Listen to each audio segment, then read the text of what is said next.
All right, everybody, welcome back. Welcome to another episode.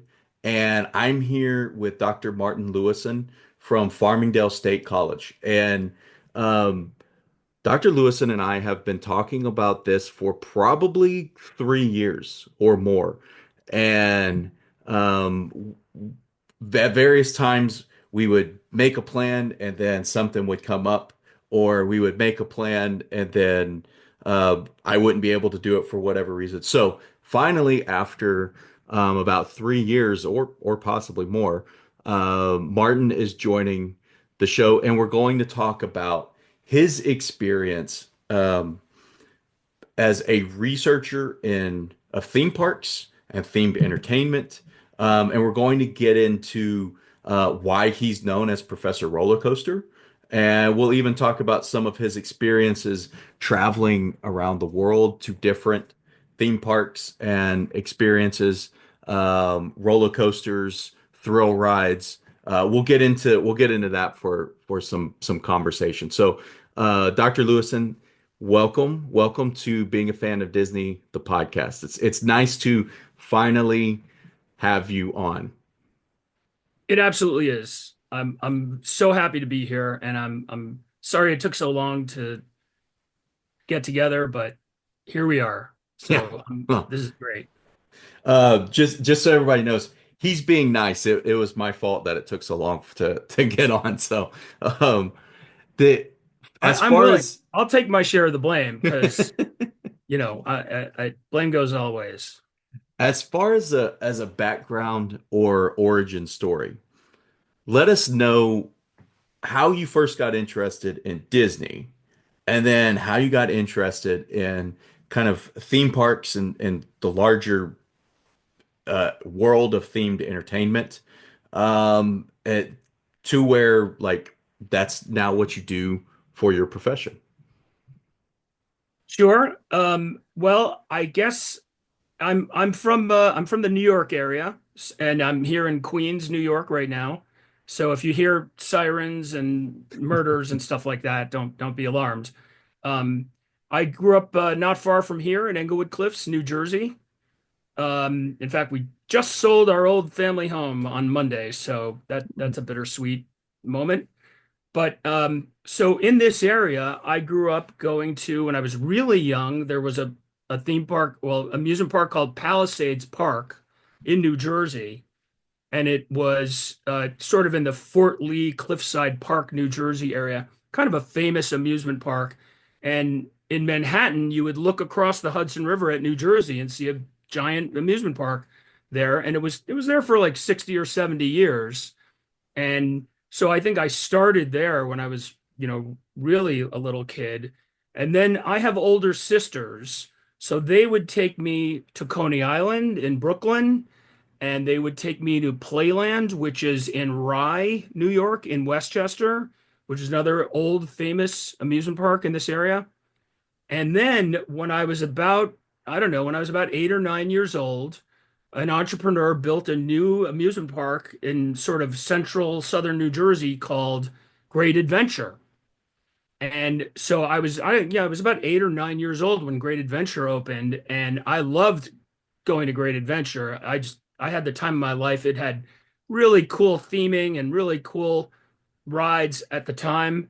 And but I guess my problem was that my parents were so unhip. I'm kind of a younger kid. My parents are kind of old, and so they were not at all into theme parks or doing that kind of stuff. I know my dad thought amusements were, frivolous kind of activity. He thought I should be, reading a book or something like that. So the only time I went to amusement parks was either my sisters or some family or friends would take me along.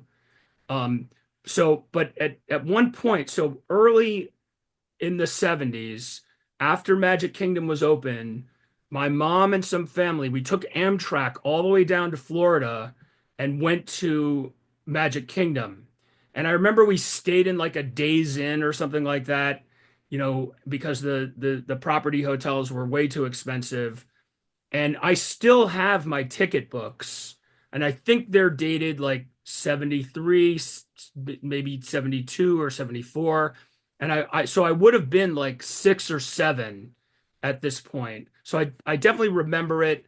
And I remember my older sister. So I did get to see Magic Kingdom early days. And then I, and then again, out of character for my dad, my dad bought like a camper, the kind that sits on the back of a pickup truck. Hmm. And me and my little sister and my dad drove all the way to the West Coast and back to the East Coast. And I guess my dad bribed, whatever, we took a bribe, and that was to go to Disneyland Hmm. with my dad. So this would have been like later 70s, let's say 78, 79. I was probably 12 or 13. And and I just remember, we all know the origin story of Disneyland, how Walt was sitting on the bench and watching his little girls on the carousel. And I don't, have you ever been to if you ever get a chance, you should visit the Walt Disney Family Museum in San Francisco at the Presidio. And they have the bench. Yeah. It's kind of cool. Anyway, so Walt said, "Boy, there should be a place where families can go and ride on stuff together. There should be a a thing where families can enjoy themselves." And really in character for my dad sat on the bench and said to my little sister and I, "Go have fun." So Hmm. he had no interest in like what was going on around him. It's a little too late to interview him, not that he would remember it, but still. So but I unfortunately, I mean, I was talking to my little sister about this last night. Like, what did she remember? Because she's 3 years younger, so she didn't remember anything. But I remembered the the original Disneyland electrical parade and that music, and that stuck in my head for the rest of my life. With the original lights and with Pete's Dragon, which was a movie I'd seen in the theater Hmm. with my mom, like that float. And so that was certainly very memorable. And then uh and then in the 80s, so that's the 70s. In the 80s, I went to college and got one more trip with family to Epcot. Early Epcot, like again, it was 84. I was a freshman in college. I have a picture of me with my frat letters, my Hmm. fraternity letters on my, and my silver chain, which I thought was cool at the time with my cousin and my grandmother. And we went to Epcot and I had a blast and the whole thing, the original Journey to Imagination, the original Horizons, got to do all that stuff, and that those are incredible memories that are burned in my skull till the end of time. But um, then my taste in amusement parks sort of waned because there was a terrible fire, I guess in 76, 77. Six Flags bought Great Adventure in New Hmm. Jersey, and there was a terrible fire, I guess in 83, 84.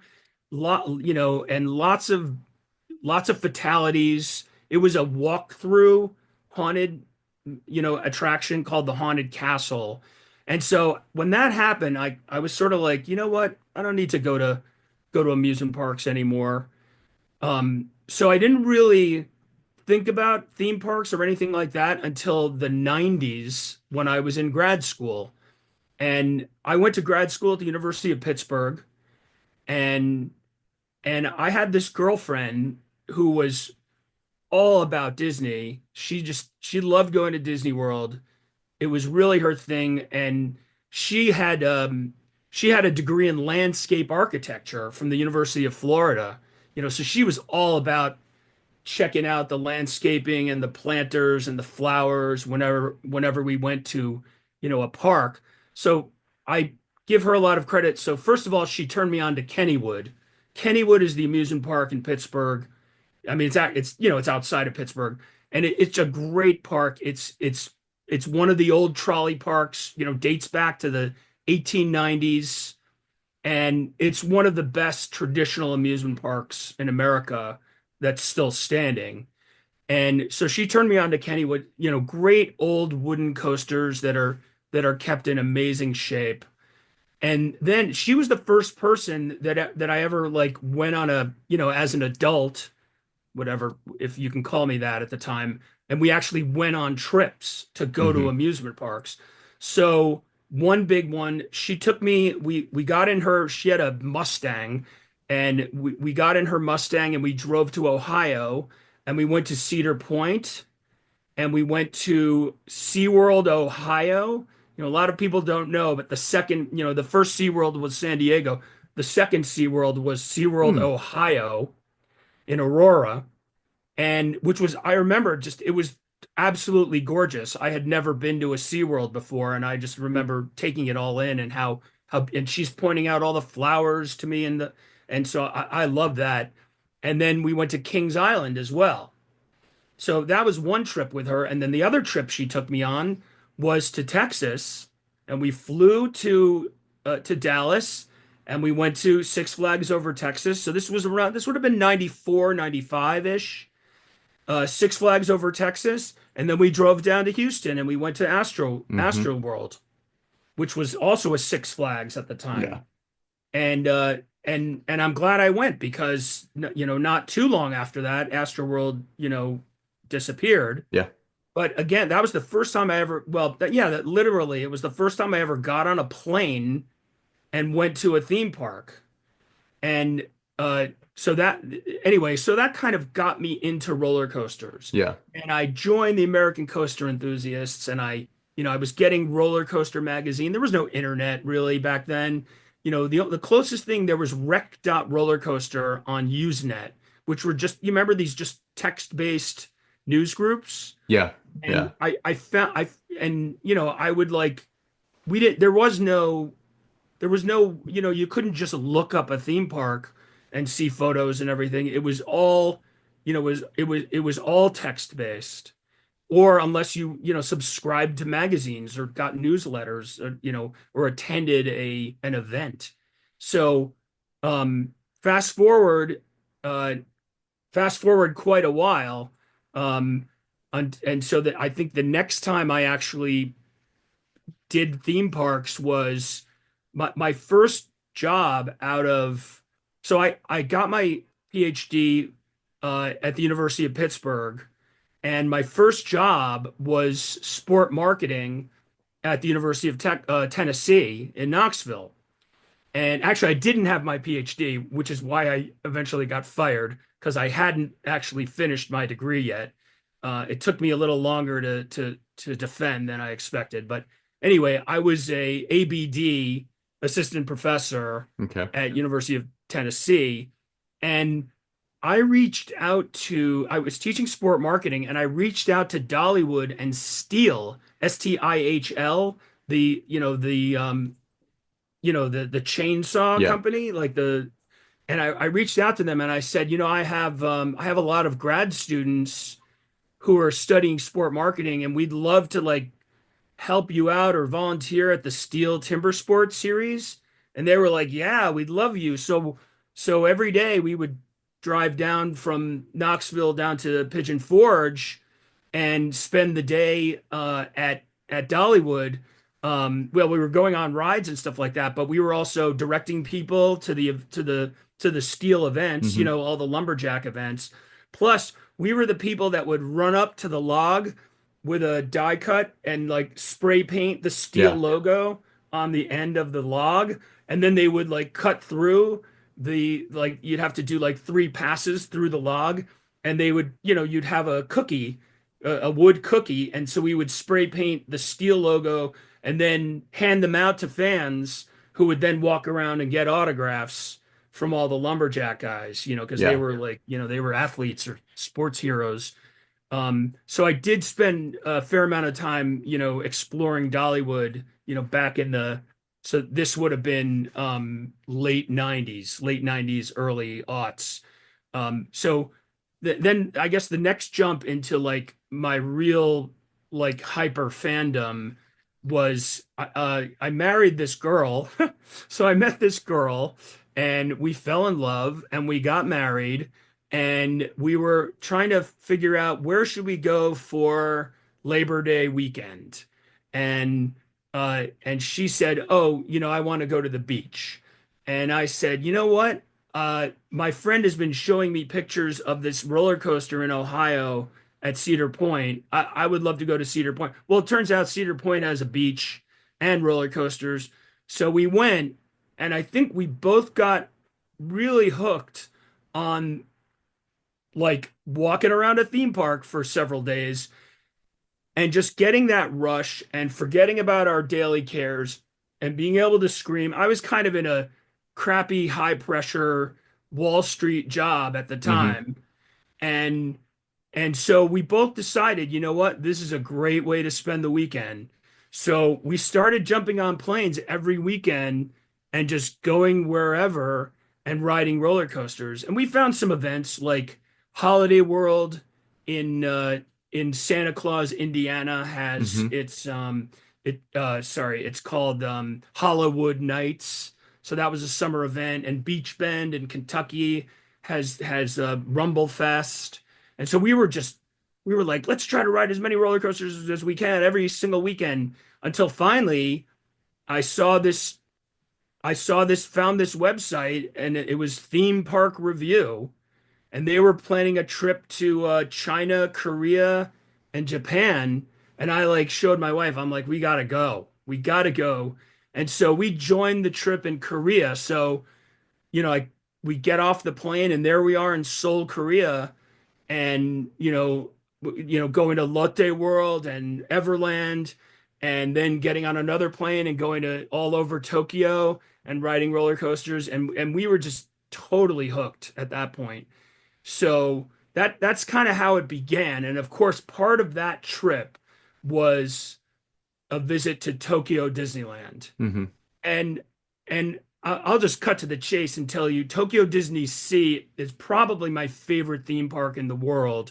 When it was built, it was the first theme park where they had dumped $1 billion into one single location.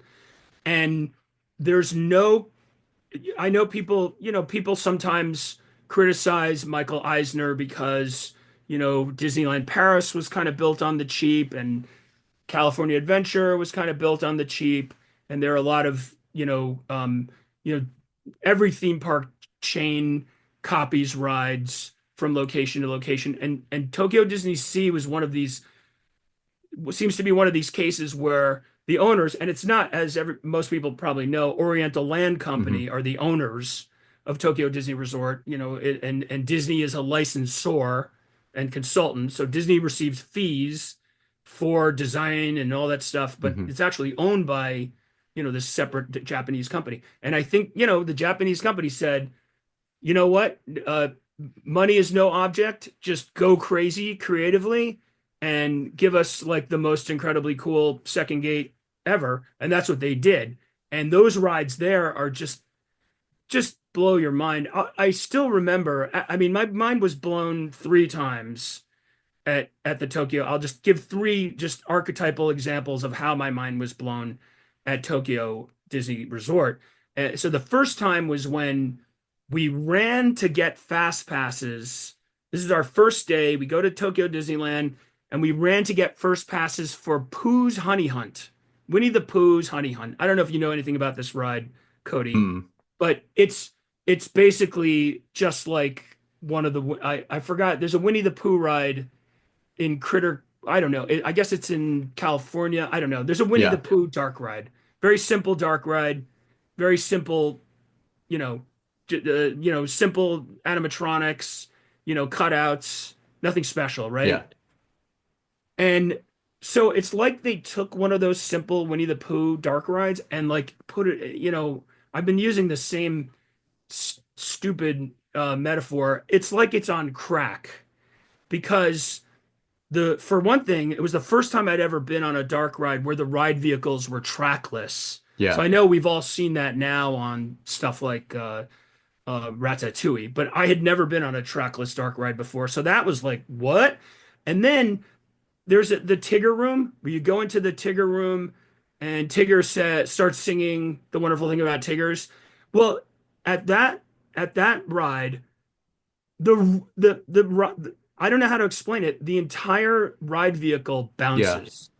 And it's like, what the hell is going on? And on the blustery, windy day, like the wind is blowing your hair around. And we were just like, what? It was just I and we could see, well, this is why 20,000 people are running to get the fast pass for this ride Yeah. because it's like one of the coolest dark rides I've ever been on. So that was moment one, I think, where I was like, oh, this is different from anything I've ever seen. And then I guess the next example of that was um, at Tokyo Disney Sea. You know, a lot of Disney parks have the castle, right? The castle is the big weenie, and but at Tokyo Disney Sea, the big weenie is a volcano, Hmm. and that volcano spits out flame every, I don't know, every 15 or 20 minutes or so or whatever, kind of like the dragon in Diagon Alley at Universal Studios. Yeah. But um, anyway, so they have another ride that's called Journey to the Center of the Earth, and I gotta say, I love it when Disney is creative and invents new IP out of whole cloth. Like I love a new ride, like like Journey into Imagination, like coming up with some new idea concept that it's not based on trying to milk every penny you can out of, the Marvel franchise that you just bought, which is, there's nothing wrong with that. And I like IP, and I understand from a business point of view why you need to justify how much you paid for that, for Yeah. that asset, because you need the cash flow to, anyway. So that ride, Journey to the Center of the Earth, has incredible steampunk styling. So first you go down in an elevator to the center of the earth, then you get into this crazy steampunky vehicle, which has the same ride system as you would find, or it's a version of, say, the test track ride system. Yeah. and and then like you go in and and then suddenly you're confronted by the lava monster and you have to run away, and like that's one of the coolest, you know that generation of animatronics hadn't really shown up yet in the States. So it was like, what the that in fact it's actually the closest thing to the lava caves in Journey up to the Center of the Earth, I guess, is sort of like Navi River Journey, where you have Okay. that kind of black light, weird creatures, and just kind of otherworldly environment. So it's sort of like that, except you're in a car and not a boat, obviously. So that was sort of my second, you know, getting blown away or having my mind blown or whatever. And then the other thing that blew me away was, and then this is a service story. So we were, this is back in the day of like still carrying around a camera, Yeah. right? So I'm carrying around my camera because I love to take a lot of photos. And it had rained. We were in Tokyo Disney Sea. It had rained the night before. So everything's wet. Everything's kind of covered in rain. We're kind of early into the park. And I've got my coffee in one hand, I've got my camera, I've got like a bag of my junk or whatever I'm carrying around.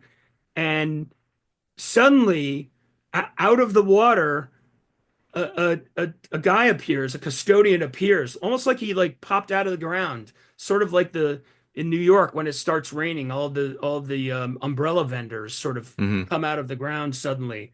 And he just like saw me, looked at the bench, and pulled out like a huge towel and started drying off this big bench so I could sit down. I practically had tears in my eyes because it was like somebody had read my thoughts and appeared to take care of my needs. Yeah. So I just remember that moment.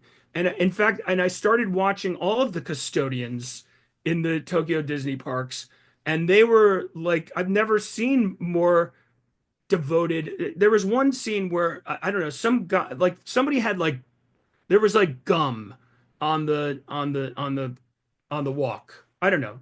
Somebody had left. And like I watched this custodian like pull out the tools and the spray and whatever, and like Matt, cleaned off that gum, and he did it like that was his purpose in the universe. Yeah. Like like that part of like doing his job, gave his life meaning. And I remember like, I wanted to like bow down to him because I was like, you're making my trip even more awesome than it Yeah. already is. And I know they have some street performers who are actually dressed as um, as if you Google on or if you search on YouTube for custodian street performers Yeah. at Tokyo Disney Resort, there's some really cool videos where they do some very cute shows, as custodians. So anyway, so that was a big moment for me was, making this first international trip to a theme park and like seeing, wow, there's some cool stuff out there. So I guess the next sort of chapter in the saga was when I decided to quit my Wall Street job. And actually, while we were in Japan on that trip, that's when Lehman Brothers, went bankrupt. Oh, okay. And I was so happy to be on vacation that week because Yeah. all of my Yeah. colleagues spend like Yeah. the whole weekend in the office, and anyway, I knew I had to get out of there. So I I've always been kind of a fan of the Netherlands, and I'd learned Dutch sort of as a hobby because I went as a grad student. I As a grad student I went to I gave a paper at a conference there, and so I fell in love with the Netherlands, and so I'd always wanted to live there, work there, something, I don't know. So I applied for a job at a school that teaches hotel and hospitality management. And so my interest in theme parks was kind of, you know, morphing into my thoughts about my academic career. I had always been like I had done sports, I had done kind of plain vanilla management and strategy and marketing, and I thought, wow, there's a whole academic side of tourism and even theme parks potentially. So I managed to get a job teaching, finance and accounting at this school. It's called Hotel School The Hague. It's Okay. based in The Hague in the Netherlands, which is that, and it's the weirdest name for a city, but it's the name of the city is The Hague. And they have this school that was created by the hotel, restaurant, and catering business association back in the 20s. They wanted to train their, Hmm. new next generation of workers. But by this time, the school wasn't just teaching like practical stuff like how to serve coffee and how to run a kitchen and stuff like that, or run a hotel. And the school does have student run hotels and restaurants. Hmm. But by this time, the school was kind of morphing into a business school, and now they actually offer a master's now.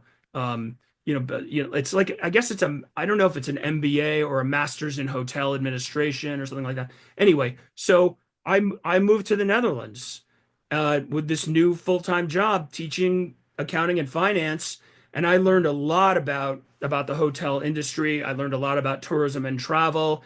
I, got some real international experience, like not just as a tourist, but actually living somewhere and, Hmm. dealing with, taxes and bureaucracy and that kind of stuff, and just learning how to fit in to a new culture, that kind of thing.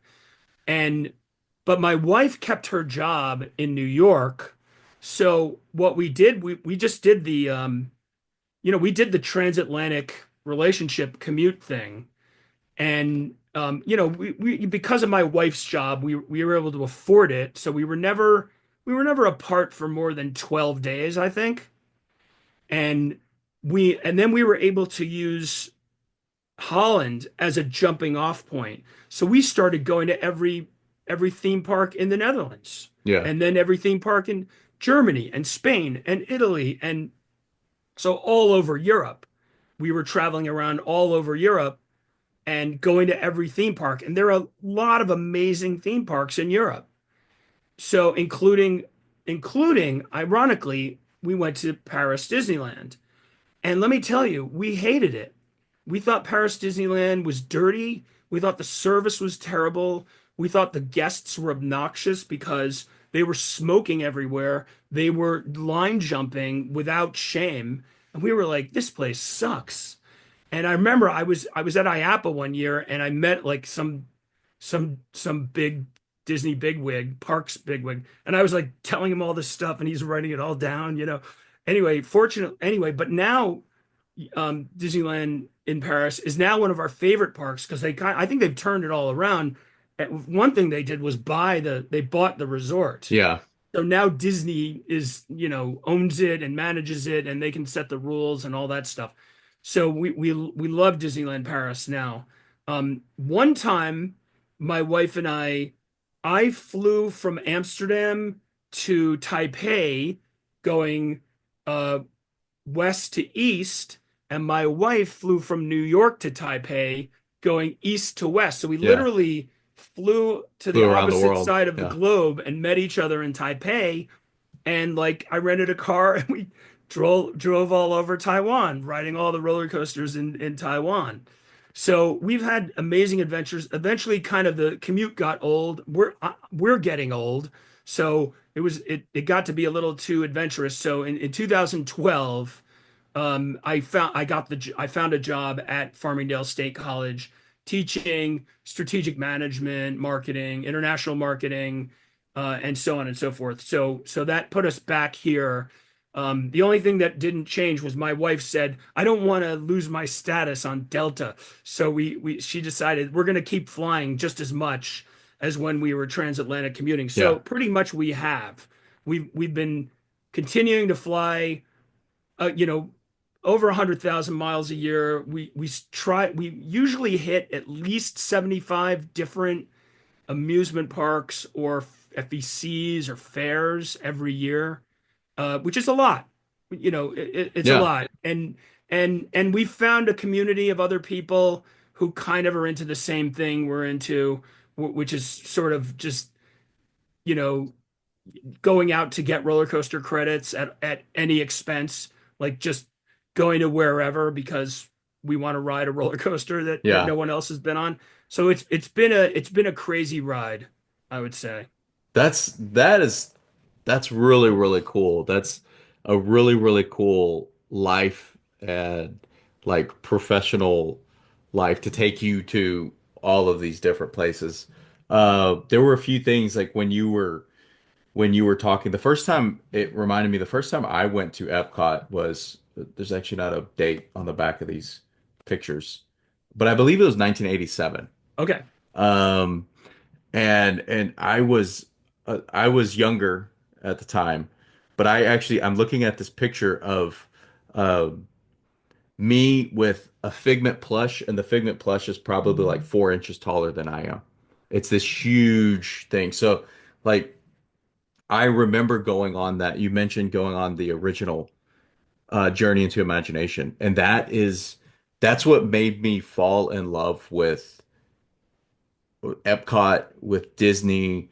Like to this day, I still um actually last week in class I had somebody ask me why I like Figment so much. And it it's because over the last 10 years or so now, I've realized how important, like as we get older, using imagination, using creativity, imagination being that which is in your mind, creativity being that which like you use to show people your imagination. Um, how much more like how much more important that becomes to kind of fulfilling a life. And so I loved the original Journey into Imagination. It was by far like Epcot, what it used to be, being like people called it the educational park. Um, as a kid going for the first time or two, um, there were some really cool things, but Journey into Imagination where you get to like see this purple and pink dragon, and interact with the Dreamfinder. That was like that was the standout for me to the park. You mentioned Astro World, and I that's actually so that's the park I grew up going to. And when you said your dad took you and your little sister to Disneyland and just said, go do whatever, like that's what we used to do. We used to, my my mom would drop us off at the gate. And literally, like, we would have $20. Um, and it's like, hey, go, have fun. With you run out of $20, you run out of 20, like you don't have anything else for the rest of the day. And we could last the whole day walking around and doing things like that. I think there's some more things I have on kind of you mentioned Tokyo Disney Sea and California Adventure, like the the Imagineering story tells a really interesting kind of story or dichotomy of what was going on with Tokyo Disney Sea because there really was no budget. It was just like sky's the limit, whatever you need to spend, versus what was going on with California Adventure and how the company really had to spend a lot more money later on to bring that park up to where it is today that a lot of people enjoy it so Yeah. much. And now a message from, or meeting with Cody's Inner Dialogue. Thank you both for sitting down with me today. I think both of you know why the three of us are here. Actually, I don't know why we're here. What are we doing here? Yeah, I have to agree with Inner Dialogue. I'm not really sure why we're here. You two were referred to me to work on the issues you have with each other and to try to find a more positive way to move forward in this working relationship. Ugh, that sounds totally lame. What are we doing? Yeah, I mean, we disagree sometimes, but, at the end of the day, we work it out. Yeah, I mean, it's just friendly banter anyway. I disagree. It is not friendly banter when the two of you start yelling at each other while trying to promote another person's podcast. So please, let's get started. Cody, we will start with you. Can you tell us some issues you are having with your inner dialogue? Okay. I mean, I know he's trying to help out, and that's great, but, he just has all these ideas, and some of them are not really that good, and he just pops up at inopportune times. He always wants to be on the show, and yeah, of course I want to be on the show, because I'm the creative one. Please, inner dialogue. It's Cody's opportunity to speak. Cody, do you want to continue? No, I think that's about it. Thank you, Cody. Inner dialogue. Can you please tell us some issues you are having with Cody? Oh my goodness. I'm having so many issues with him. Yeah, he won't listen to my ideas. I'm so creative. I would make his show so much better, but he won't ever listen because he's afraid that I'm going to overshadow him. I'm going to make him look. Please, inner dialogue, please take a breather and let's calm down. Okay. I'm sorry. Inner dialogue. Is there anything that could happen today as we wrap up our time to make you feel better about the relationship with Cody? I guess he could plug the books. Thank you, inner dialogue. Cody, it would make your inner dialogue feel better if you would plug the books. Okay, fine. Being a fan of Disney the Book is available on Amazon in hardback, paperback, Audible, and Kindle versions. How's that? Very good. I'm very proud of you today. I think we made some progress, you two.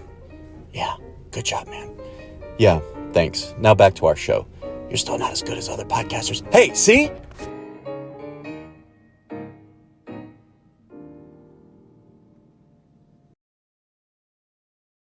Um, but one thing that kind of stands out to me, and you made me think of it when you were talking about walking or enjoying walking around theme parks, is I remember going to Astro World and it was themed.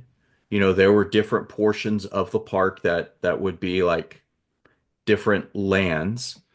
Um, the a lot of stories, or there are a lot of stories about how Disney really started the theme park industry. There were amusement parks before then, so just things that you could go on and you could go in, you could go on different rides, but there really wasn't a central theming. Um, how much, I guess, how accurate is that depiction that Disney really was kind of the first company to take it mainstream to have a central theme around like their park experience? That's a good question. I guess the as far as in terms of like paid entertain in this in the North American amusement park industry, the only really you can look at examples like Knott's Berry Farm, which of course had been around before Disneyland, and Walter Knott had made like a ghost town and like places for kids to run around while the parents were dining in the fried chicken restaurant. So you could argue that, and I think Disney and Knott's have always kind of waved to each other as friendly competitors because they're only like a mile and a half away from each other. So you could argue that technically they were first. You could say Holiday World in Santa Claus, Indiana. I guess it used to be called Santa Claus Land originally. And so that actually had the Santa Claus or Christmas theme before they started expanding into Hmm. like Thanksgiving land and Fourth of July land and whatever they have there now. Um, but certainly on a commercial scale that is noticeable and impressive, Disneyland obviously was the real attention grabber. Hmm. Um, and they're not I can't think of other examples. Um, I mean, actually, well, I don't know. I've got like little nibbles in my brain that I'm trying to dredge up. Of course, the as I mentioned, I'm getting older, so it's harder to grasp at some of these tendrils. But of course, we can still though. Oh yeah, I was gonna say I think Efteling. Hmm. The Efteling in the Netherlands is also a little bit older. I think it's maybe opened in the early 50s, if I'm not mistaken. And in that case, it was all based on like the classic fairy tales, like the Grimm Hmm. fairy tales, but and the artistic style of the Dutch illustrator Anton Pieck. So that was sort of a walkthrough with Yeah. animatronics and recordings and stuff like that. Then it wasn't really like rides until later. But don't forget, and I'm not the only person who's talked about this. But remember, Walt Disney is born in Chicago, and he's born, and I'm his father worked at the if I'm not mistaken, Walt Disney's father got some work at some point at the 1893 Yeah. Columbian Exposition. And so even though no one can find a quote or anything about Walt mentioning the Columbian Exposition, I can't believe that it was never mentioned at the dinner table while the children were growing up. And so I'm sure that must have been something that Walt Disney knew about. Obviously, the Walt Disney Company um, engaged itself in I know that they were doing sorry what is it, Disney Vision 360. I'm blanking on the Oh, Circle Vision, right? Circle Vision Yeah. 360. So Disney had a Circle Vision theater at the Brussels World's Fair. Um, and Circle Vision had been in development prior to that. So Disney knew about World's Fairs. And if you go to a World's Fair, you see it's all one big themed environment. Yeah. It's a big total themed environment.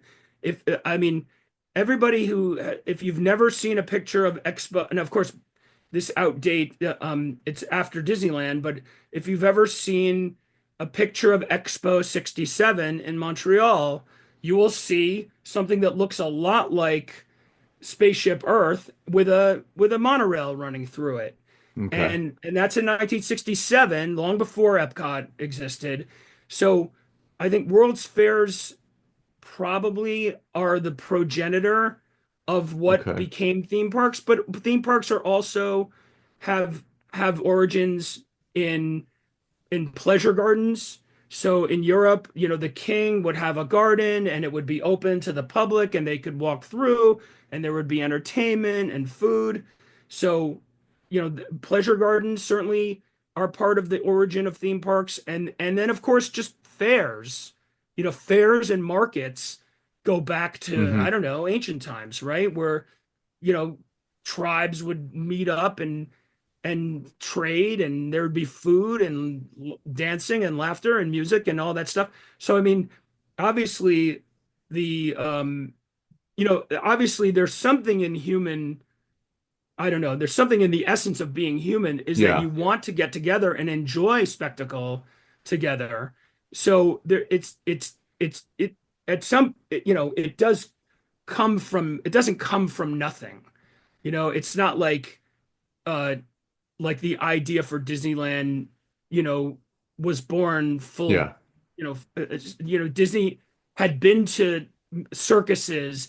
He also, remember, he visited Tivoli Gardens Yeah. I mean, when that Tivoli had Gardens Tivoli is has a huge music and influence. concerts Yeah. and shows, and there's a marching band and all that stuff, and fountains and flowers. So I think that, and so it's just one long continuum over time. Obviously, when they built Six Flags in, I don't know, 63 or 4 or whatever it was, in Texas, the first one, they were obviously influenced by Disney, and in fact there were some of the same people who had worked on Disneyland were building Six Hmm. Flags over Texas. So I think, anyway, so I think that, there's always give and take. There's, the people are creative, but you always make use of what exists Yeah. at the time that you do your project. So I actually, one of my research that, when you and I actually met, I think was 2021 or 2022 at Yeah. TEAAS, when you gave your talk, and then I was very sad because you left and didn't hear my talk. Yeah. But anyway, I know you had family with you, or I think, anyway, you had to go. So That was our first. So that was our first trip back to Walt Disney World okay, since yeah, like I think we went fall 2019. We were yeah, going to go to Disneyland May 2020 because I had a conference in San Diego. Obviously that didn't happen. So November 2021, the that was the time where I was like we were really really wanting to get back yeah. to being able to do that. So yeah, we had spent the whole week at Disney parks, and then that was I think that was the last day or second to Okay, last day that we yeah. were there. So yeah. Because I had read up a little about you, and I was like, oh, I'd love to engage with this guy. So that, I think that's when we first met. Um, and and so that was the year. Like, I would go to IAPA, and then they would say, "Oh, somebody told me, don't you know, like, there's an academic conference here?" And I'm like, "What?" And so I would like run up and I would like change my flight, and I was like, "What's going on here?" So I was really excited that there were other academics who were studying theme parks for the sake of studying theme parks, who, not just like not like the vinyl leaves stuff where it was, Hmm. critical of modern society and critical of Disney and its fakeness, but people who were like actual fans and saw redeeming qualities to the Disney theme park phenomenon. And in that, uh, and so I finally was like, when COVID happened, I started researching, this attraction that used to be in Manhattan when I was a kid. And I did two school trips Hmm. from New Jersey into Manhattan. We would go to the planetarium and the museums and all that stuff. And there was a thing called the New York Experience, and it was this multimedia show. It was like a 1 hour show, kind of trying to encapsulate New York's history, whatever. And there were like 15 screens and 20 projectors, and there were speakers under the seats. and there were like Nathan Hale would be hanged and drop from the ceiling. It was all kind of crazy stuff like that. Yeah. And and uh and this is when you were talking about your love of Figment, and to me that I so the word comes up as nostalgia. So Hmm. yeah, nostalgia is really a powerful emotion, and I think it's one that gets stronger, and you kind of chase it more as you grow older, and you want to reach back into your mind and find out about yeah, and remember those things and experience those things that you enjoyed as a child, and Yeah. which is one of those things that makes theme parks so powerful, because it is something that you do with your family. It is something, and parents are so fixated on wanting to see their kid have that reaction, to see them enjoy it the way they did.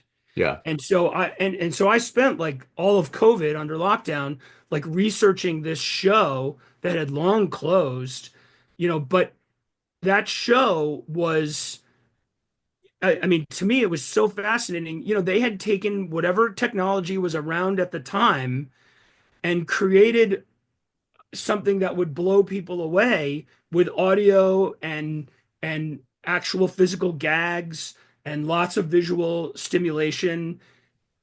Um, but of course, it was borrowing from other things that had already been shown.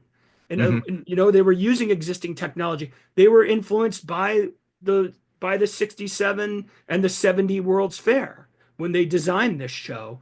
And one of my points was, when I gave my talk, was that, you know, did you see the Epcot experience?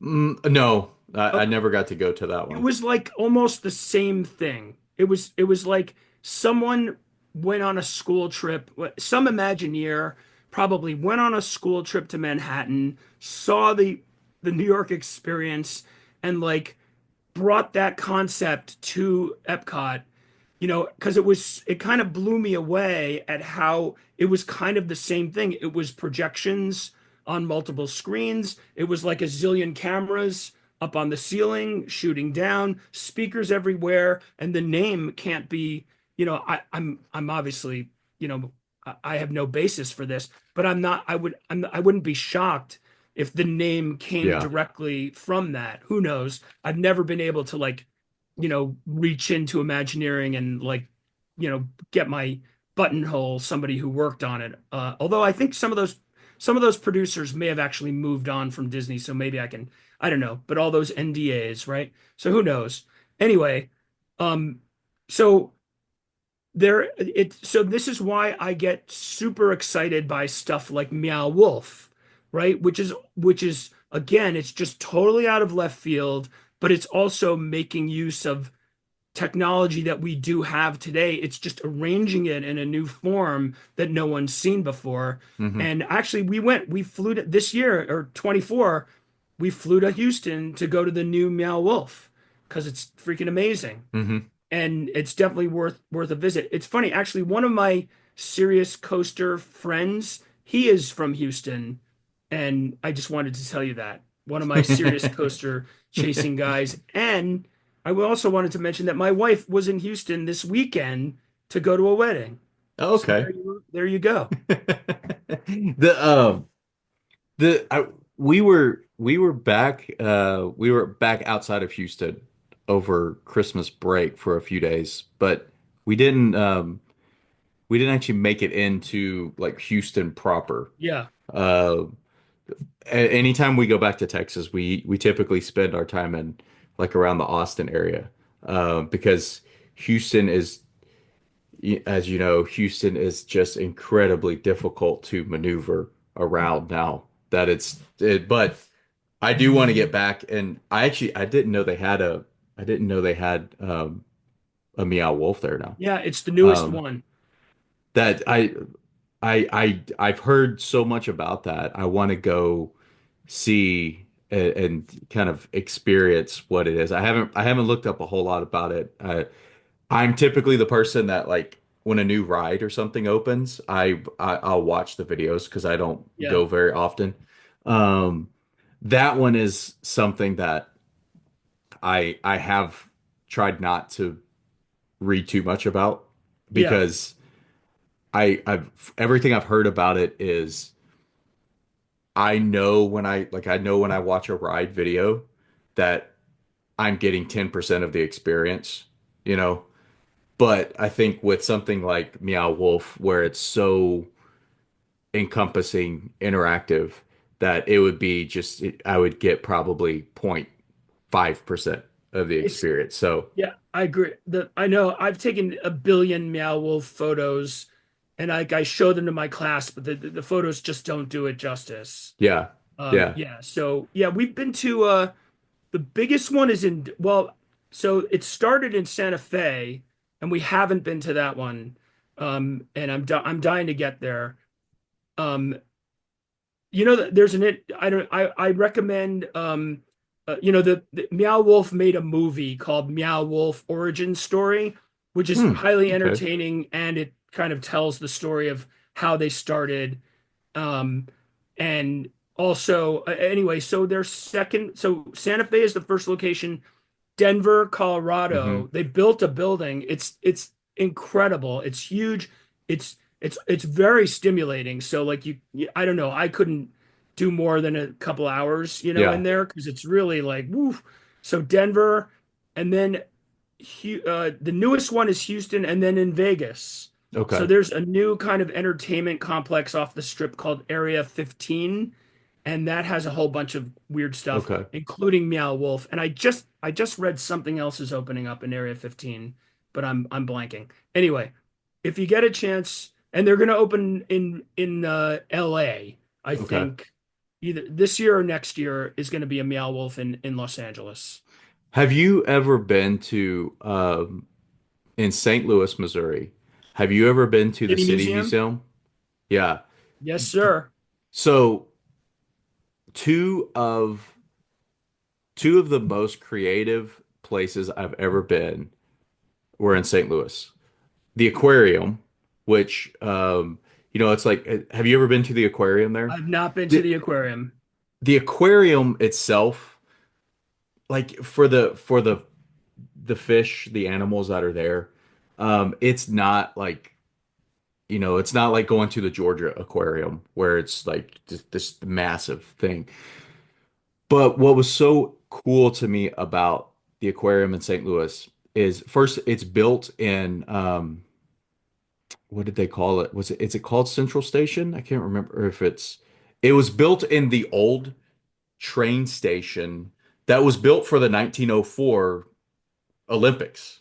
So like that train station now is just like it's basically just the scaffolding.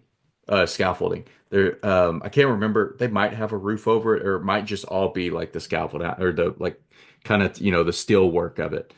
But they within that structure now they have like restaurants, they have a hotel, and I then that's stayed where in the the aquarium hotel. is. Okay. I stayed in the hotel. I didn't go to the aquarium. I didn't know the aquarium was So, there. We went there for the Disney annual shareholders oh, meeting. okay. Okay. So the aquarium, when you walk in, it very much reminded me of being at Disney because you walk in and you walk in this train station because obviously like it's in the old train station. So you're looking up at the ceiling and you're seeing videos of or like I guess like LED presentations whatever of like shooting stars and all these really cool things like sea mammals swimming over you and everything. And it gives the impression like you're in like this really old train station. Oh wow. And so then you enter the museum or sorry, you enter the aquarium and like every 10 or 15-minute intervals or something. I don't know. And so you can't just walk in on your own. Like you walk into this Okay. train station, like to wait on a train. So then when it's your time to enter, you are told the train's here for you. You go in, you like basically it's, a door to the left, a couple doors to the left, and you walk in and it is this themed railway car that looks like it would have looked like in the 1900 early 1900s And then you're sitting down, and I haven't been to Universal since any of the Harry Potter uh, Oh wow. themed lands open. So I haven't seen the, Hogwarts Express. I know like how they do like the graphics and videos and the windows. Well, this is what Yeah. this is like though. Like Okay. except you're actually not traveling, there you're traveling from one park to another. Here you're just sitting stationary, but Right. um like out of the windows, John Goodman is doing the narration, and like your train car takes off and it flies, and then it dives down into the Mississippi River around St. Louis, and then after probably like 5 minute presentation or something, then you're told you have arrived. Well, Yeah. obviously, like you just get up and you exit out a different door into the aquarium, but Right. it was so cool. And then the City Museum is both one of the most like just creative endeavors I've ever seen, and at the same time, one of the like most anxiety inducing experiences I've ever had, because it's so packed, and we were also there, let's see, I think we were there like around Christmas break 2022, when one of the like a new variant of COVID had hit. And so we Yeah. actually like when we were there to go up in the to go up in the arch, because it's a federal building, like Yeah. they actually had mask mandates. Like that was one of the Sure. last times that there were massive mask mandates. So like, Yeah. and then the next day we go to the City Museum. So like, all of that's on my mind. And then like things are so crowded in there, but it was just I just left thinking this is one of the most creative things I've ever seen. Like this person decided to take this old building and just do all these fantastical, weird things in there. And so I don't, when you were talking about Meow Wolf, it reminded me of that. You're talking about like the creative places. One thing I did want to talk about was um, you you are known as, you've been given the name Professor Roller Coaster. Tell us the story behind how you got the name. I think by this point people probably understand why you deserve the name or how you earned the name, but how did you receive the name? It's it's not it's not exactly it's not a great origin story, unfortunately. But I guess at some point, I started giving I gave a few talks at IAPA on on dynamic pricing, because this is just something I got from my hotel school education, that theme parks were, you would paint this year's ticket price is $50, and they Hmm. would put it on a piece of wood and nail the wood to the gate, and that was it.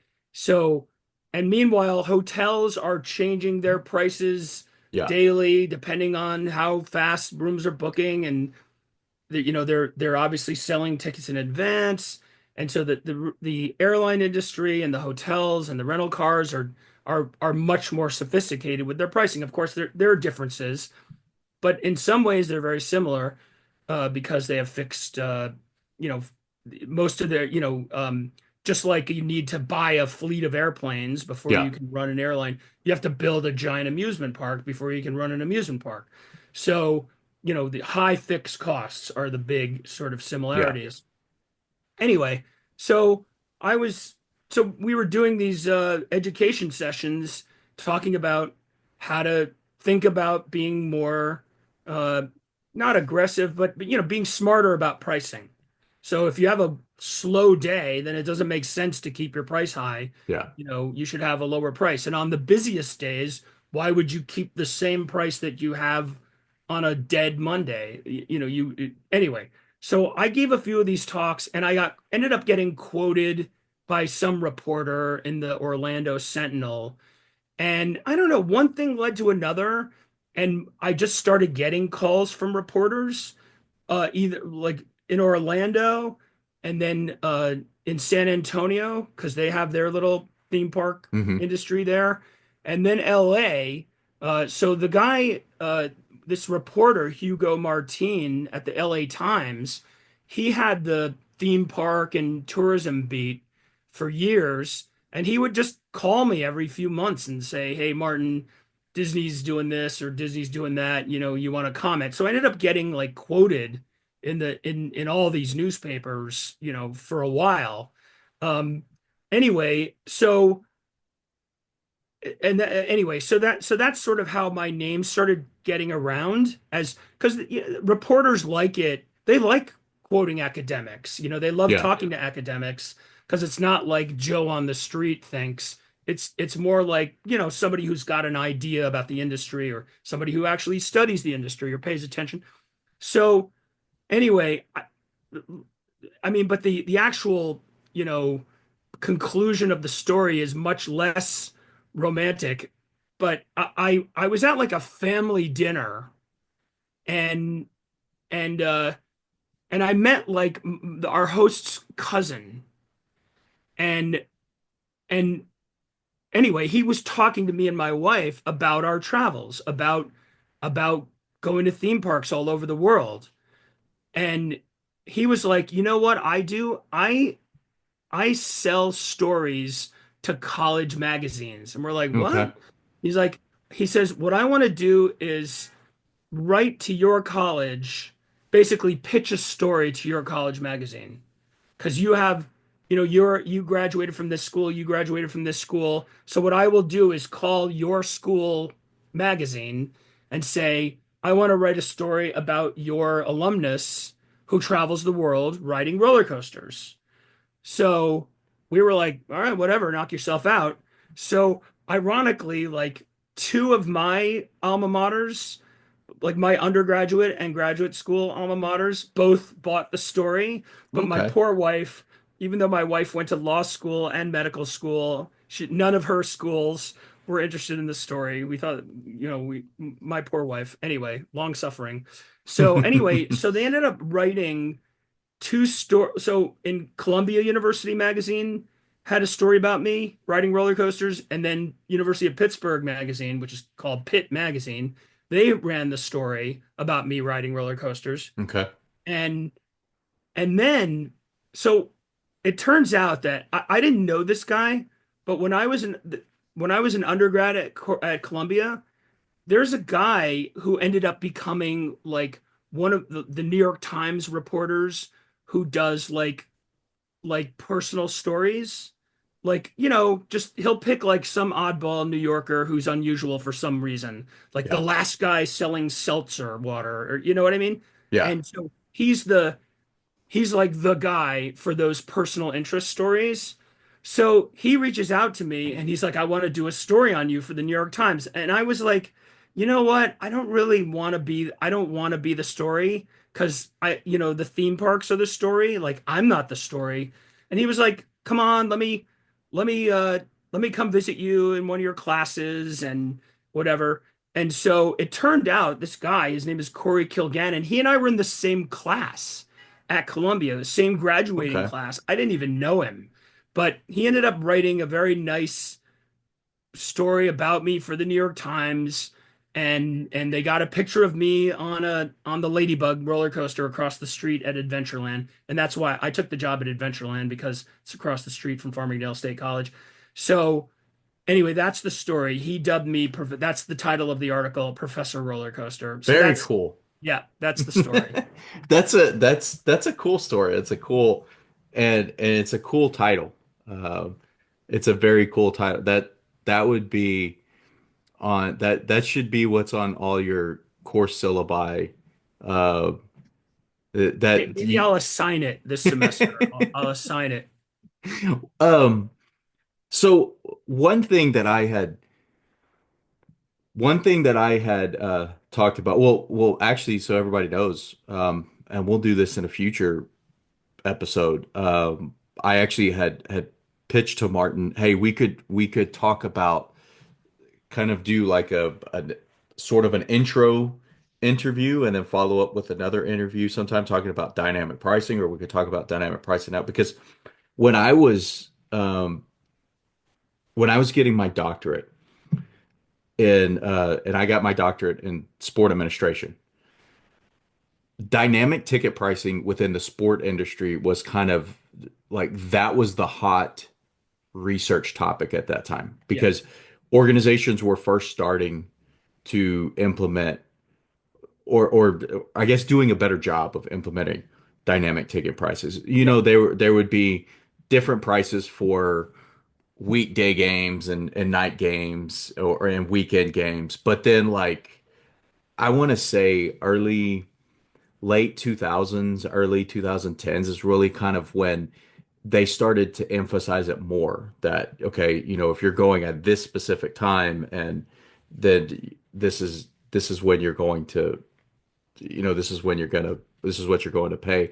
And I also remember actually when I was in Colorado going to it was a like it was a restaurant and bar called the Stock Exchange, or either the Stock Exchange or the stock market. And they would have like everything was dynamic ticket Oh pricing wow. there. So That's it's really great. interesting. Like it would be, you know, whatever you wanted to order based on how many people were ordering it. Like they Huh. had a running board of like here's how much it was, and then Oh, that's I think hilarious. every hour maybe they like they would ring the bell and everything would reset back to its normal price. So like Okay. the food would reset, the drinks would reset, and all this stuff. Um, but yeah, so that'll be a future conversation Sure. to to talk in this one more about.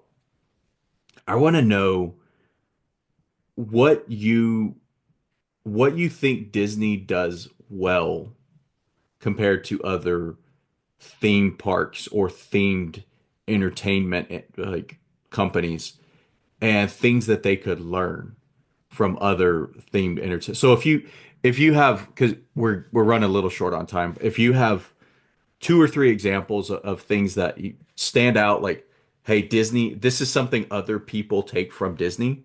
Here's something that Disney either does take from other people or can take from other people. It's okay. I mean, I saw you sent me these questions in advance, these two, and I remember thinking, oh, what am I going to say? So I'm looking for inspiration right now, but I can say that two things that have impressed me about Disney that have influenced the industry, or at least in one case, there's clear influence in the industry.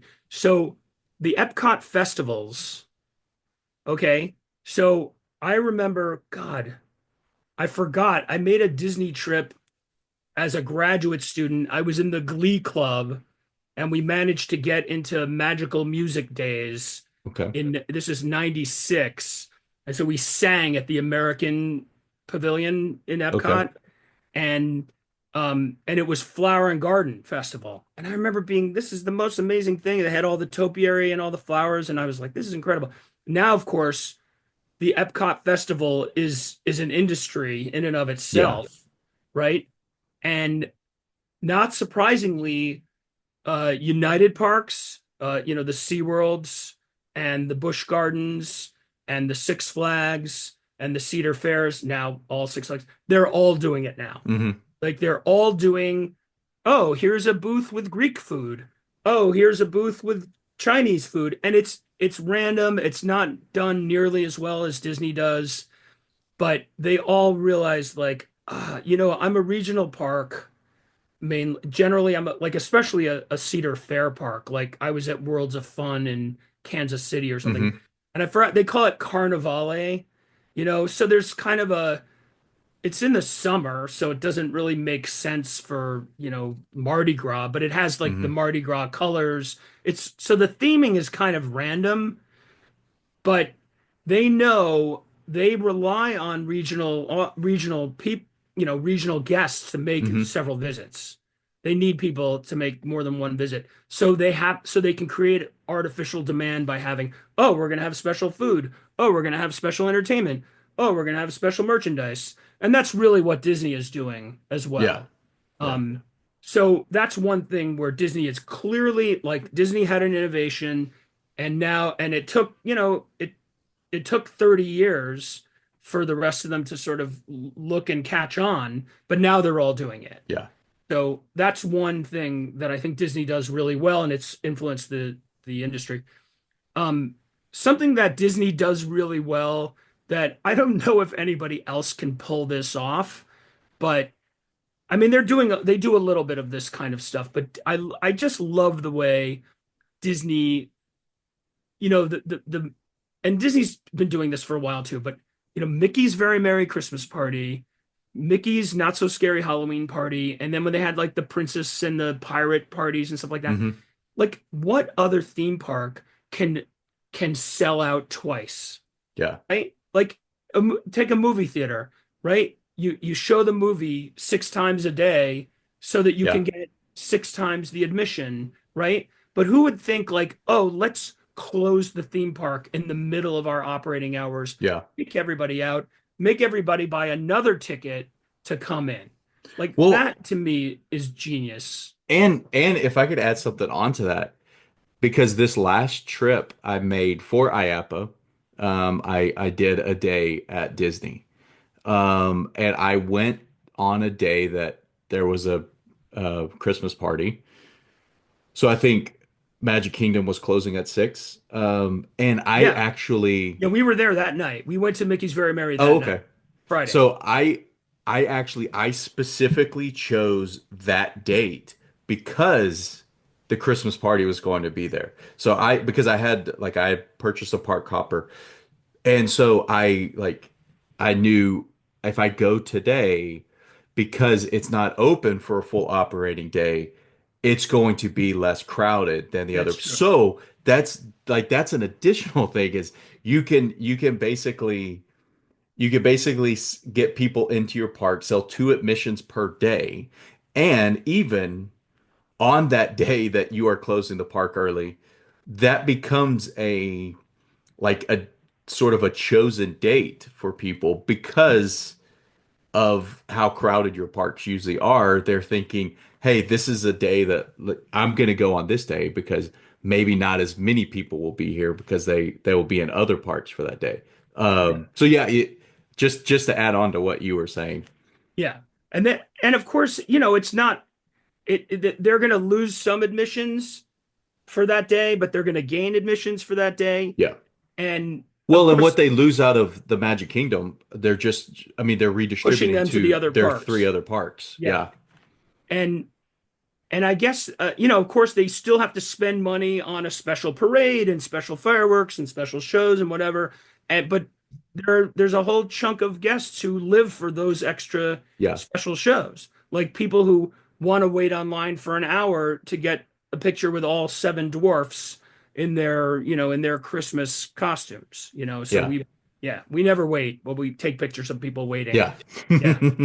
Um, in terms of what Disney needs to do or what it's not doing well is, and I don't know, it's really not their fault. It's just sometimes your own success can kill you. Disney's demand is so inelastic. Like there's so many Disney nuts, right? Yourself included, right? You're writing a book and teaching a class Yeah. on being a devotee, right? So Disney is missing out on, they're losing the middle and lower middle Yeah. class, because it's insane, like 194 ticket, 194 for a 1 day, one park ticket is a Yeah. little bit nuts. So you can see Universal is now going to start building smaller regional parks because they see there's some people that aren't going to get on a plane and fly to Yeah. Orlando and pay those prices when that's one thing Disney should think about. I know maybe something like Disney Quest, Yeah. where they have some kind of regional product where they can, still capture the hearts and minds of some of those consumers who are being priced out. And I admit, that I'm completely privileged in being able to go all over the world and go to, you know, I went to like, I think this year I went to, or 2024, I went to Walt Disney World and Paris Disneyland and Hong Kong Disneyland and Shanghai Disneyland. And I was, yeah, outside the gates in Anaheim also because of the new Din Tai Fung that opened up in downtown Disney there. But anyway, and I know I'm way off on this, on that spectrum of being able to afford that. I mean, that's what a double income, no kids, does. But most people are not in that position, Yeah. and Disney's losing them. Like if you go on Facebook on some of these Disney fan Facebook groups, there are a lot of people who are like, I'm never going back. Yeah. Things have gotten out of hand. So I wonder how they are processing that data because they must know. And now a message from Cody's Inner Dialogue. Hey, Cody. What do you want, Inner Dialogue? Well, you know how people keep requesting that I'm on the show more? Are you referring to the time you wrote fake reviews with people asking you to be on the show? Yeah, I guess so. Yeah, I remember that. Well, here are some guests you've had on the show that want me to be on the show more. Really? Yeah. I got two. Would you like to hear them? Oh, I would love to hear this Inner Dialogue. Okay, here's the first one. Stan Solo. Let's listen. Hey Cody, Stan Solo here from the Solo Show and the Grand Circle Tour podcast. I just finished listening to your latest podcast and I have to say, I really enjoyed it. But truth be told, it's easy to see who the real star of the show is, and I think you know who I'm talking about. Yep, it's Inner Dialogue. He truly makes the podcast go from a 2 or 3-star podcast to like a 5-star podcast. Hey, that got me thinking, you know what you should do? You really should have Inner Dialogue on more often, and for like a much, much longer time. I think your listeners would love it. So, what'd you think of that one? Well, that's interesting. You really got Stan on the show. Oh, okay. Yeah, I got one more. Here's Ryan Pacella. Let's give that one a listen. Hey Cody, maybe you should listen to your inner dialogue a little bit more. Have him on the show because, we just did this whole episode about generational trauma and other topics, and the best way to really get into the guts of everything is to hear yourself think and feel into things. And I think it would be really helpful for you in the show. So what'd you think about that? It looks like I have fans on the show. Yeah, how did you get Ryan and Stan to do that? Oh, they just want me on the show more. They know I'm the creative genius behind all this. Inner Dialogue, this seems a little suspicious. Suspicious? No way. Yeah. Did you do anything to get them on the show? No. Inner Dialogue, you didn't pay them to do that, did you? No, I didn't pay them. I mean, you did. What? I mean, you haven't yet. You have to. No, that's not gonna happen at all. Inner Dialogue, stop. Ryan, Stan, I'm so sorry. I'm sorry for the misunderstanding. No, please don't expect any payment coming. I can't believe, Inner Dialogue, I can't believe you did this. It's a pretty good one, huh? They really want him on the show. No, it doesn't seem like it. I'm sorry, everyone. Please remember, Being a Fan of Disney the book is available on Amazon. Inner Dialogue, this is such a headache. I'm sorry, everyone. Back to our show.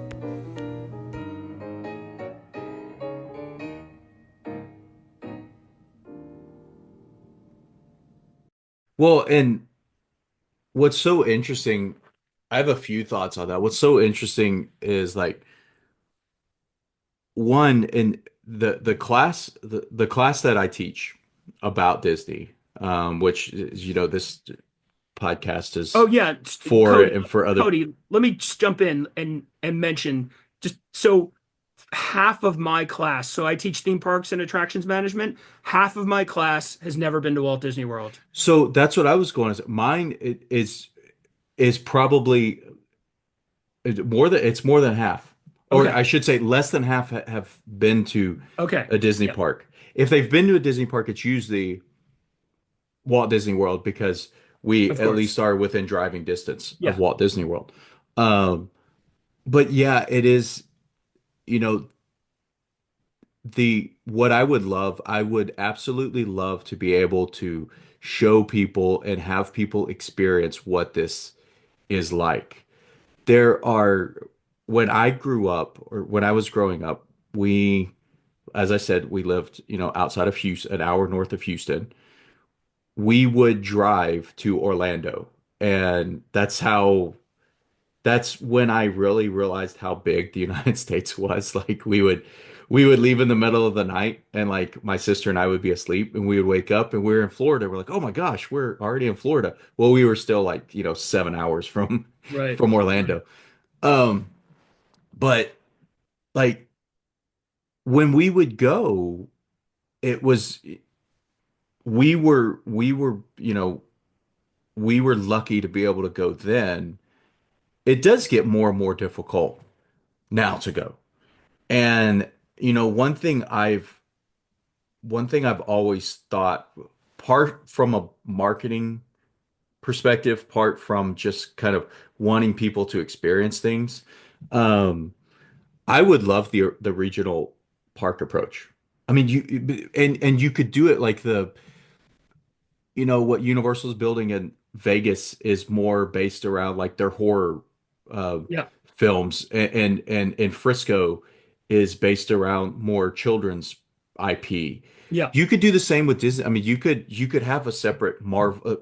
One thing that you can't do, in Orlando is have a lot of the Marvel properties because of the agreement Marvel made with Universal before they were owned by Disney. Right. Right. So if you have these different properties where you could build a Marvel land, you could build a different Star Wars focused or different children's focused or Pixar you could do all of these different things for these regional parks.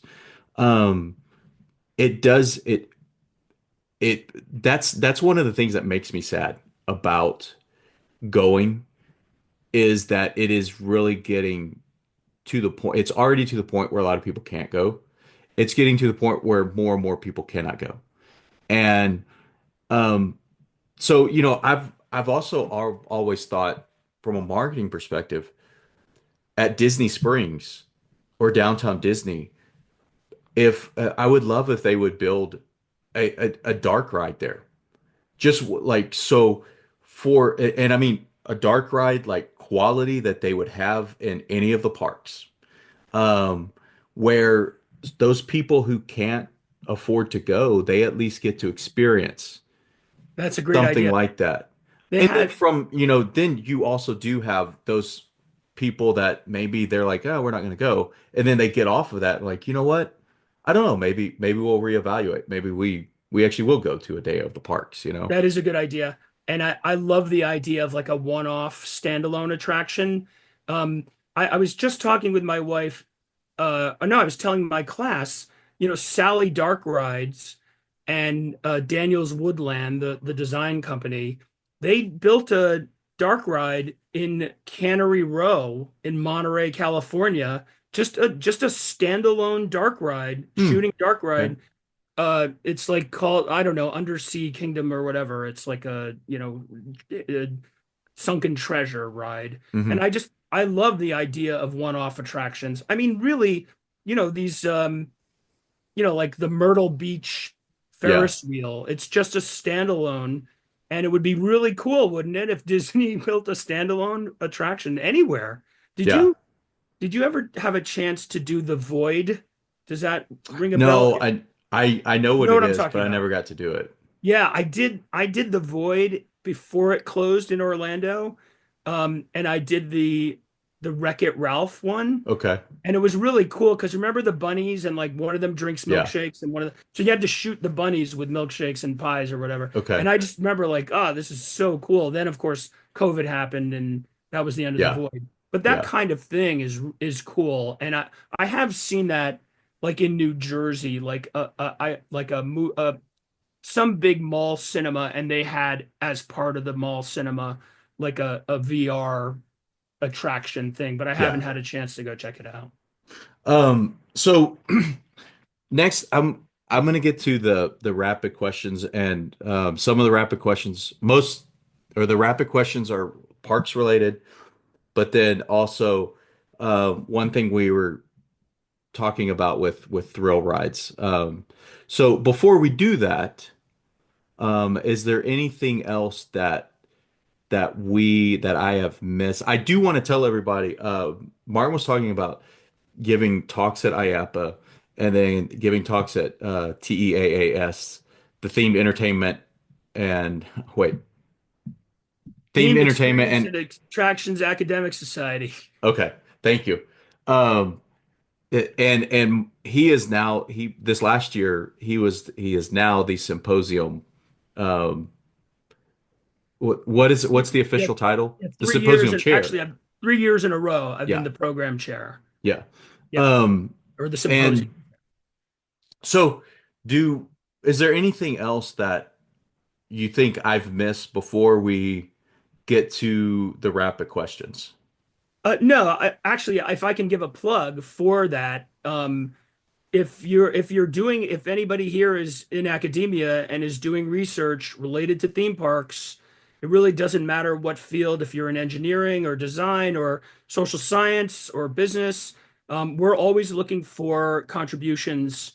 So as soon as the call goes up, send us send us an abstract, and because we're always looking for people to come and share their research with the TEAAS, which is Themed Experience and Attractions Academic Symposium, and it's every year during IAPA in Orlando, and we accept student papers too, And student abstract. it's it is really really cool. Like it's the last day of IAPA. I had not heard of IAPA beyond just hearing the letters before going in 2021. Um, this next time or sometime I actually want to go to IAPA as well and walk the IAPA floor because it's um this is the largest like attraction convention in the world. Yeah, It's held and it's also it's usually that week before Thanksgiving, I right. think. So for people that are interested in going to that, it's a really really cool thing. And the TEAAS symposium is really cool. It's the way that it's structured is really really cool. That you can go have a good time in Orlando, see around IAPA, meet some really cool people, and another really cool thing that I have experienced twice going there is both times I've gone, I have to present at TEAAS, I've gone into the parks. 2021 was with the whole family. This last year was just me. I just went for one day.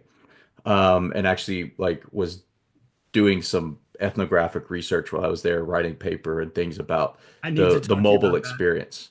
Um, but the what's really cool is walking around the parks and especially in the evening, seeing the groups of people that are from IAPA to go like if you're in Epcot in the evening, like there will always be a group from IAPA there to see, either the late night fireworks show or some behind the scenes thing. So it is a really really cool organization, really really cool convention to go to. So sorry, so rapid questions.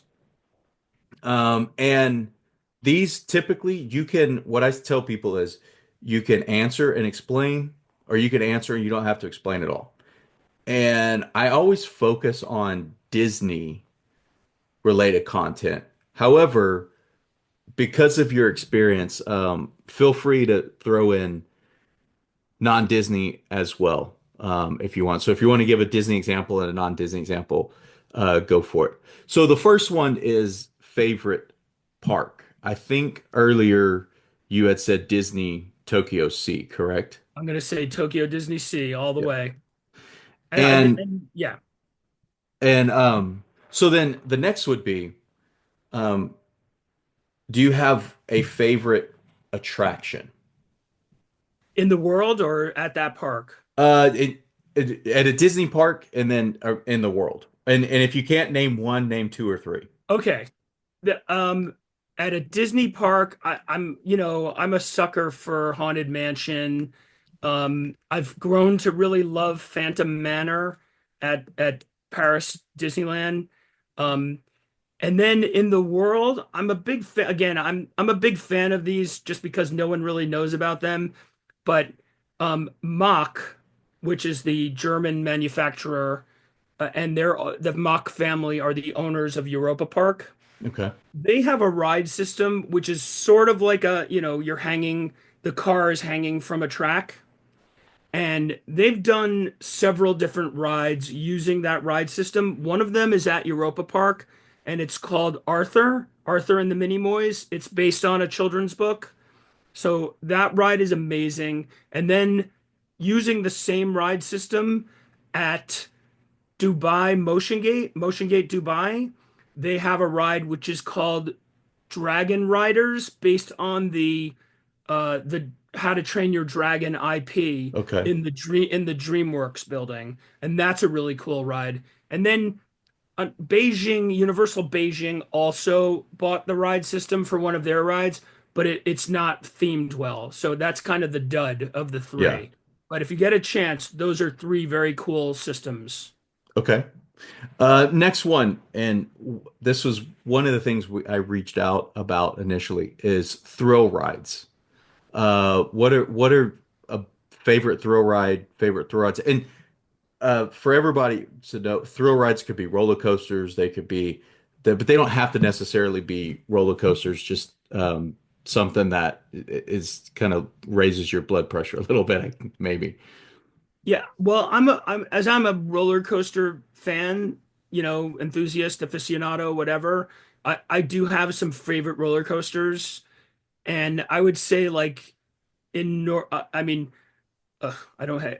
So I love at Canada's Wonderland. I'm a huge fan of Leviathan. It's a B&M. It's Okay. 300 feet tall. It's just fun to ride over and over. For wooden coasters, I'm a big fan of at Knoebels in Pennsylvania. Phoenix, which is just Okay. the coolest classic wood coaster. And then I guess I'm thinking across the pond. Um, Thrill ride. Well, no, are you gonna ask me about dark rides too, or Yeah. just Yeah. oh, that's another separate question? Okay, then I'll just leave it at that. Those, yeah, Okay. we'll stick to North America for most of the audience. Well then go do thrill rides next. Best or favorite thrill rides? You mean dark No, no, ride? no. Sorry, dark rides. Sorry. Best or favorite Okay. dark rides? Yeah. So I think my favorite dark ride in the world is it's called Droomvlucht or Dream Flight at Efteling. It's Okay. just it's just a it's such a gorgeous ride. It's the last time I visited, I think it was under Reno, but it's just a beautiful ride, and I don't know, I can't describe it. It's just you got to experience it. It's basically you're entering the land of the elves and the trolls, and it's Okay. it's very romantic. It's supposed to be a dream, so you go Okay. through this dream space, and then I hate to, I mean, I know it's new. But on the Disney side, like I've really grown to love Ratatouille. Like I first went to Ratatouille when it opened in Paris, and I was like, this sucks, I was like, this is kind of lame. But then I rode it again in the States, and I start this time I like just started looking around, like looking at the ride system, how it was set up, and I was like, oh, this is actually pretty damn clever. So I've grown to love Ratatouille, and it's actually a good ride, even though I used to not like it. And I just rode Frozen Ever After Okay. in in uh in Shanghai. Is that right? Yeah, Shanghai has the new, no, I'm thinking of Hong Kong, Hong Kong. So Hong Kong Disneyland just built a new Frozen Land. Yeah. There's a new coaster and a new Frozen Ever After. And the last time I rode Frozen Ever After in Epcot, it was kind of glitchy. They're using the old troughs from Yeah. Maelstrom.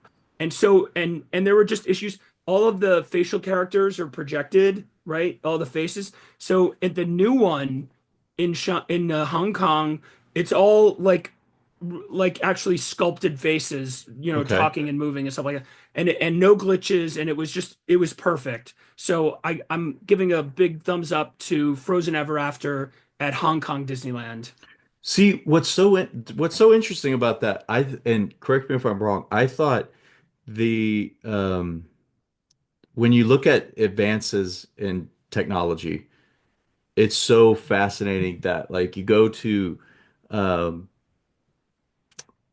the under Ariel's Undersea Adventure, the Little Mermaid attraction, and you look at her face, and that got a lot of criticism because it was sculpted, it didn't move right, it didn't, and so then they the next advancement was they're going to go to projection, and so then you get Frozen Ever After at Epcot, where essentially if you look, the face is almost is blank. It has like kind of the structural features like a nose and things. Right. But then so these newest ones, like the latest iteration or advance in technology is kind of going almost going back to what it Yeah. was, Yeah. but using kind of blending some of the technology. Yeah. That's I haven't seen any of the newest Yeah. Well, I think um attractions that use that.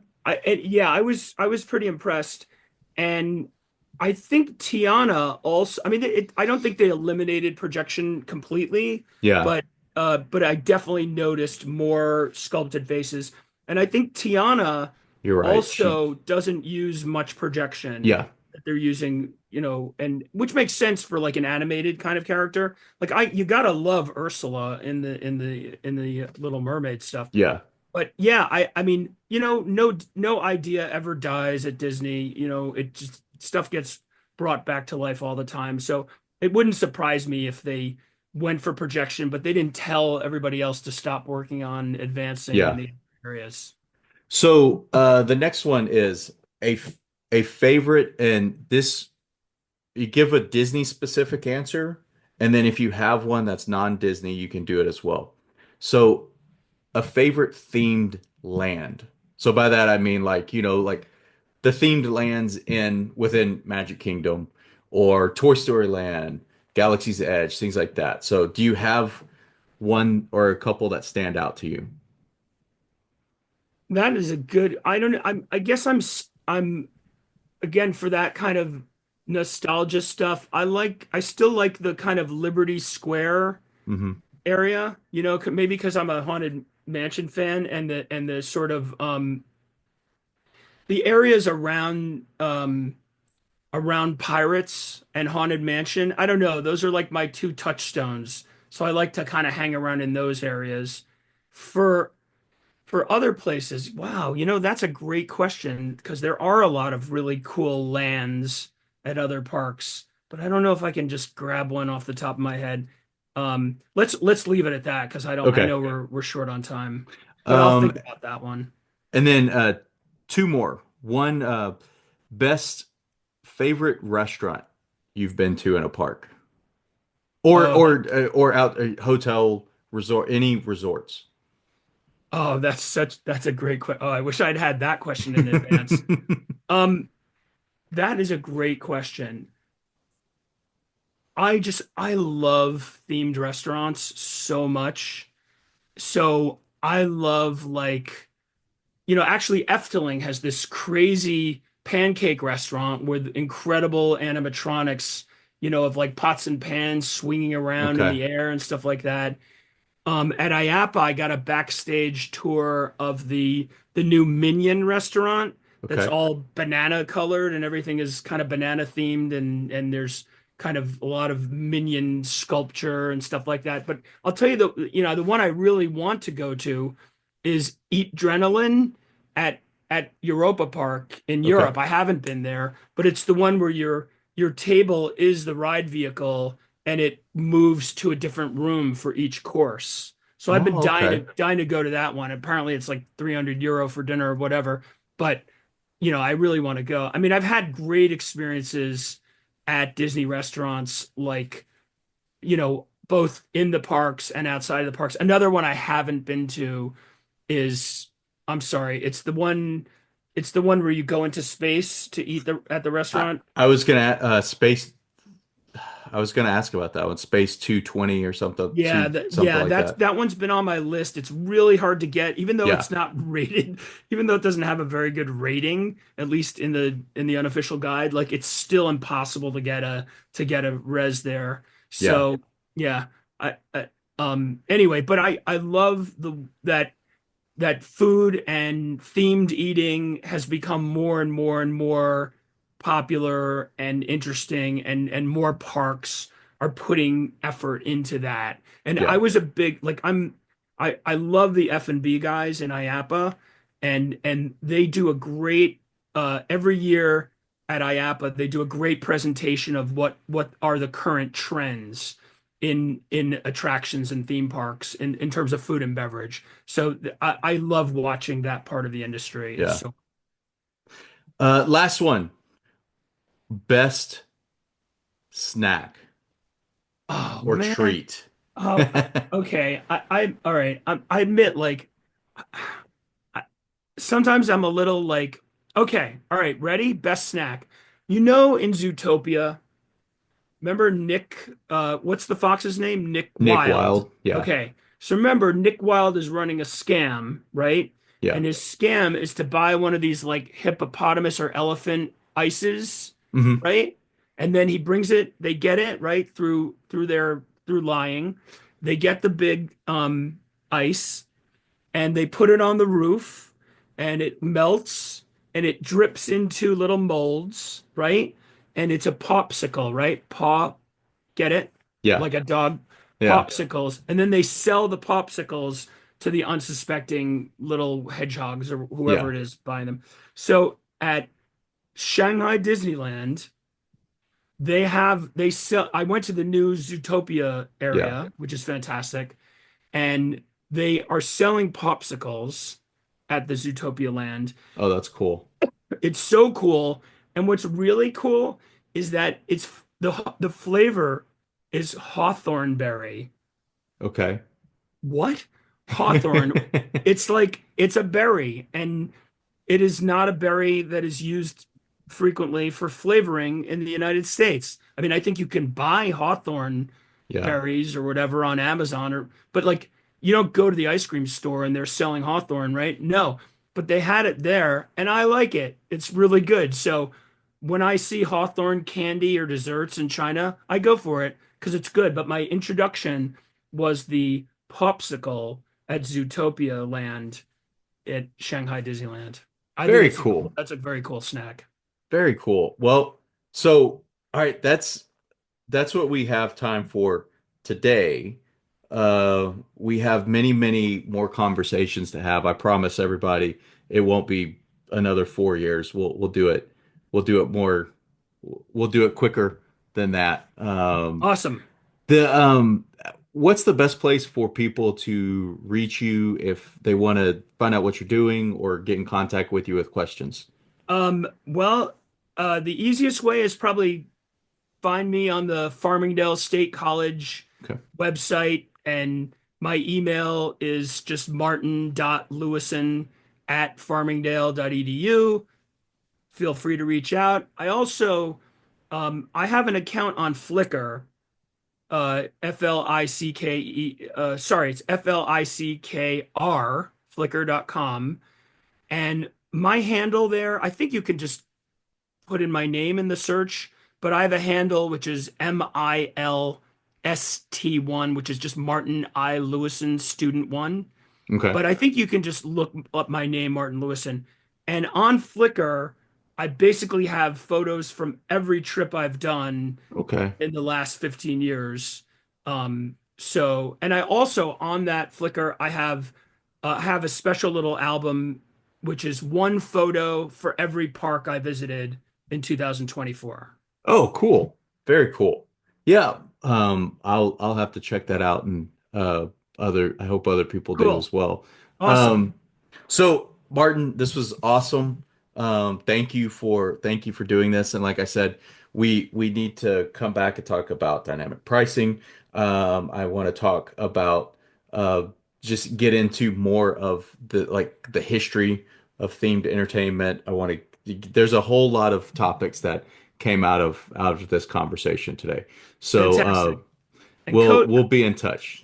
Cody, Yeah, I want to talk to you about a collab because I know you know social identity theory, and I don't know if I told you, I cited Daniel Wan in my yeah, PhD dissertation. So I'm really interested in the t-shirts people wear at theme yeah, parks, and I would love to do some kind of content analysis study. yes, And I bet yeah. you're the kind of guy who would know how to do some of that kind of thing. I would love to do that too. So yeah, Awesome. we'll definitely talk more about that as well.